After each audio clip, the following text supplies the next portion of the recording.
Good day everyone, I'm Jasper Tibong, and today I will tackle about the topic innovation brought by the pandemic, cashless transactions. A staggering 86% of the Philippines do not have bank accounts. People simply do not trust the banks. They see them as sharks, looking to take away the small amounts of money they are able to bring home from work. They are not entirely wrong. Systemic poverty is a major factor in this statistic.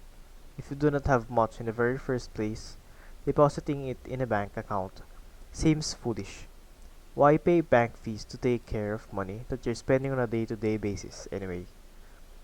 Therefore, cash has always been king in the Philippines. Many businesses consequently only accept cash and do not have other means for obtaining goods. Up until now, this has been a good business sense. Based on a study conducted by global technology called Visa, only 65 of their respondents in the Philippines have downloaded and used online app instead of going to the bank. They have also said that it is possible for the Philippines to go cashless. Instead of using paper money and coins to pay for the products, services, and bills, we can use other methods like credit cards, debit cards, gift cards, wire transfers, and mobile applications. In fact, during the pandemic, there were 64% less transactions in the Philippines. Can we ever imagine a cashless Philippines? Believe it or not, the Philippines was one of the Asia's earliest adopters of digital payment with launch of mobile money in 2001. But by 2015, only 1% of transaction volumes were digital. Why wasn't this new innovation spreading into the mainstream? First, let us define digital payments. The digital payment is a monetary transaction between two parties through a digital payment instrument or account in which the both payer and a payee uses an electronic medium. From here, we could already identify two pain points.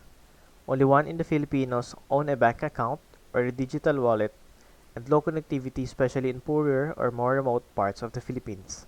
Now, in order for the consumers to adopt digital payments on a wide scale, business and institutions must lead the way. Digital transactions are now being accepted by more and more merchants and government entities, such as the LTO, Social Security Services, and even local government units. In fact, digitizing government welfare payments alone will add 11 million new accounts to the digital population, and telcos can continue to increase coverage and connectivity so that the country's cash-dependent majority can finally enjoy safer transactions. It might seem like a lot, but 2015 to 2020, our percentage of digital monthly transactions jumped from 1% to 10%. With the pandemic here to stay, even beyond the new year, it is necessary for both health and financial security that the Philippines continues accelerating towards a cashless economy. And beyond pandemic, it brings higher connectivity and financial inclusion to the vast majority of Filipino customers and retailers. There are three main reasons that hinder the adoption of cashless technology in our country. First is the unbanked Filipinos. This report by the Bangko Sentral ng Pilipinas, published in 2017, revealed a whopping 86% of the Filipino households don't keep their money in the banks. That means out of 10 households, only 2 have deposit accounts. And while this is worsened by the fact that only 37% of the 1,634 cities and municipalities across the entire country do not have a banking office, you'll be surprised to know that 81.3% of households in Metro Manila don't own bank accounts. Next is access to the internet. Internet in the Philippines can be described in two words: expensive and slow. According to the study conducted by Akamai in 2017 Global State of the Internet Report, the average connection speed in the Philippines is 5.5 Mbps, making us the country with the slowest internet speed in the Asia Pacific.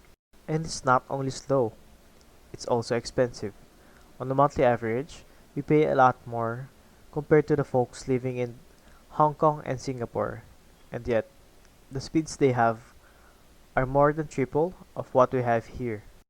This not only hinders adoption of e-commerce from customers like you and me, but also from small and medium enterprises who typically need to shell out more to avail of a more expensive service enterprise plan suitable for their businesses.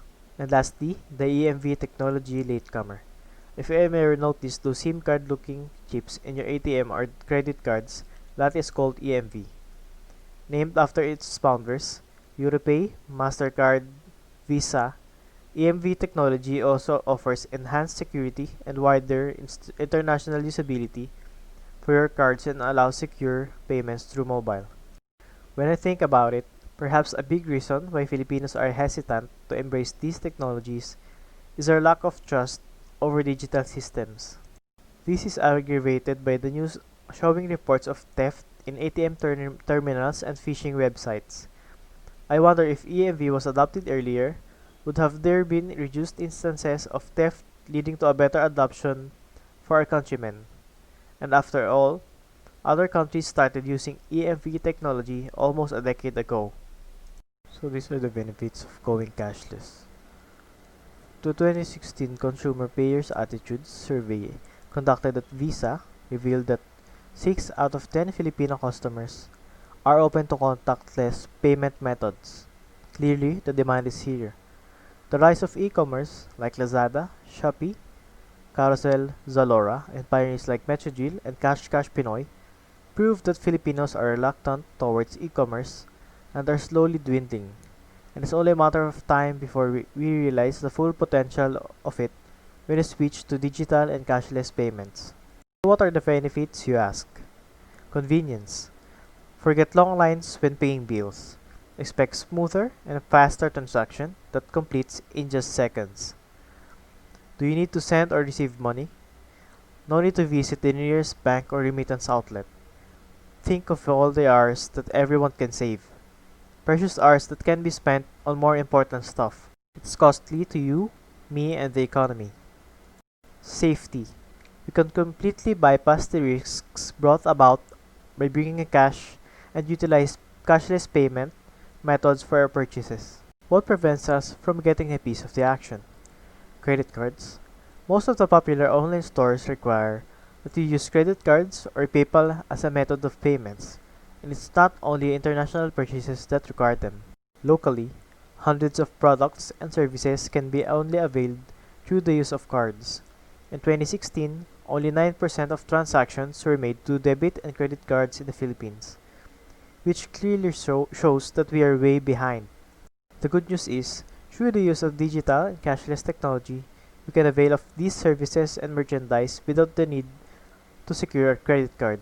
Next, it lessens the friction during financial transactions. Merchants know that by making the payment process simple and easy, more people will buy their products, and this benefits both parties. Customers can also avoid long queues and complex steps just to make payments. Build good credit standing to access more financial options. Attempting to avail more diverse and adverse financial features and services from banks and other agencies is typically an arduous process. If you can successfully implement a credit card rating system similar to those of other countries through adoption and development of cashless systems, you might be able to experience increased adoption of these other financial vehicles and can vastly improve a person's financial health. Easy auditing. Digital payment systems store data like the transaction history within the app itself or throughout your account information online. This makes tracking your spending and auditing your finances a whole lot easier. As a result, we can be more mindful and conscious of our spending, which can lead to better financial management. There is no doubt that retail businesses will take a new shape in the post-COVID world. We already see it. Dining in restaurants, shopping in stores, and wandering in malls are practices that we try to avoid due to the fear of being infected. People are beginning to discover that working and playing at home have its unique merits. The Filipino is becoming more comfortable with buying goods and services online. This trend will continue. E-commerce is now the mainstream. Its share of wallet will only grow larger in the years to come, with or without a vaccine. This is why it is important for every business to establish their own e-commerce platform. It is a race. Those who pivot faster and those who can ensure safety and reliability of the transaction wins.